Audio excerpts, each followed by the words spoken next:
नमस्कार, आप देखना शुरू कर चुके हैं द अपना शो। द अपना शो की जो टीम है इस टाइम बलिया विधानसभा क्षेत्र में है। आपको बता दें कि सेहत अच्छा रहना बहुत ही ज़्यादा ज़रूरी है। क्योंकि इस टाइम जो बाज़ार में खाने के लिए जो भी सामान मिल रहा है उससे हमारी जो सेहत है, सेहत पे बहुत ज़्यादा फ़र्क पड़ रहा है।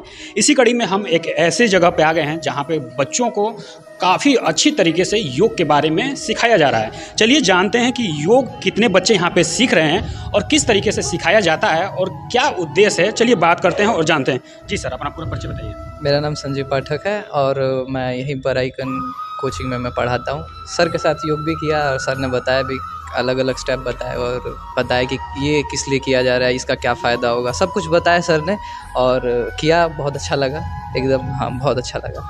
चलिए सर से पूछते हैं कि यहाँ पे सर बच्चों को किस तरीके से गाइड किए और योगा किस तरीके से सिखाए और योगा से क्या क्या फ़ायदे हैं। क्योंकि इस टाइम कोविड के टाइम में अगर देखा जाए तो सेहत स्ट्रांग रहना बहुत ही ज़्यादा ज़रूरी है। चलिए बात करते हैं सर से। सर सबसे पहले तो आपका स्वागत है।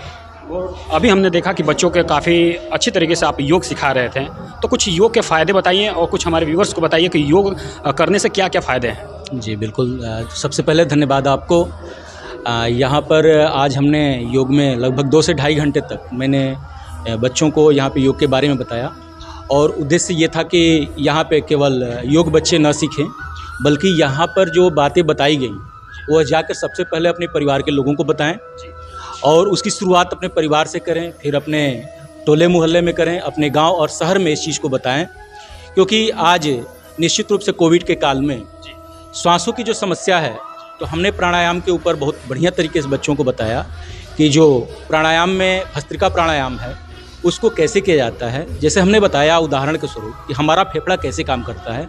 सामान्यतया जब श्वसन क्रिया करते हैं हमारा तो फेफड़ा ऐसे बहुत कम सिकुड़ता है और फैलता है, लेकिन हम जब भरपूर सांस लेते हैं, पूरा सांस भरते हैं और पूरा खाली कर देते हैं तो हमारे फेफड़े की एक्सरसाइज होती है। जो इस कोविड के समय में जो फेफड़े की समस्या आ रही है, यदि हम एक्सरसाइज इस तरह से करते रहें यानी हम प्राणायाम करें तो प्राणायाम से बहुत सारी समस्याओं का समाधान हो सकता है, हम निरोगी बने रहेंगे।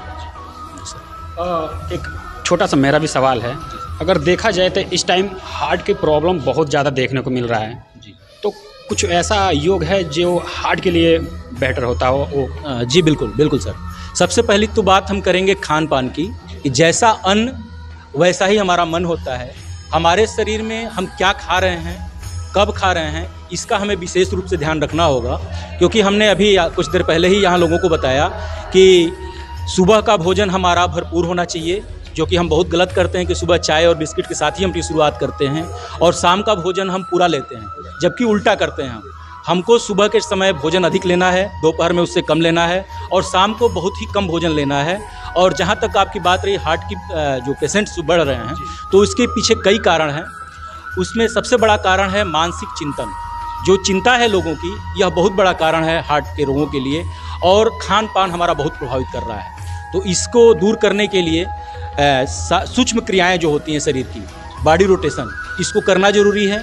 साथ ही अनुलोम विलोम, भस्त्रिका, कपालभाति, ये प्राणायाम करना नितांत आवश्यक है। लेकिन मैं एक बात कहना चाहूँगा आप लोगों से कि यह किसी गुरु की देखरेख में ही किया जाए, किसी प्रशिक्षक की देखरेख में किया जाए तो अच्छा रहेगा।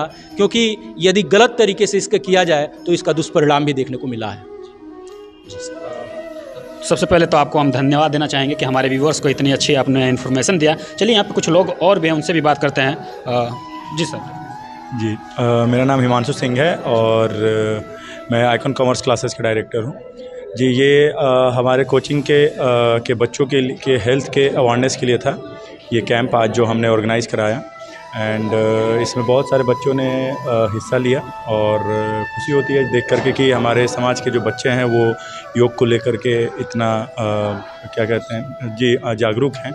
और आज भी हम लोगों की पूरी कोशिश यही थी कि हम बच्चों को और ज़्यादा अवेयर कर सकें और उनके अंदर एक हेल्थ को लेकर के एक जागरूकता हम लोग फैला सकें, जिससे कि आज के माहौल में जिस तरह से बीमारियां बढ़ रही हैं उसको कंट्रोल किया जा सके, रोका जा सके और वो बच्चे अपने घर परिवार और समाज के लोगों को भी ये शिक्षा जो है जो वो आज यहाँ से सीख करके जा रहे हैं, हमारे सर के माध्यम से जो सीख करके जा रहे हैं वो जा करके अपने परिवार वालों को भी बता सकें या उनको बता सकें कि कैसे करना चाहिए, कैसे हम अपने स्वास्थ्य को सही रख सकते हैं। जी, बहुत बहुत धन्यवाद।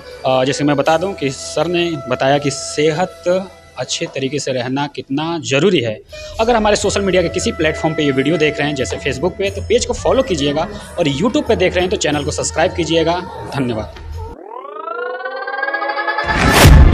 Guess it's been a while since I felt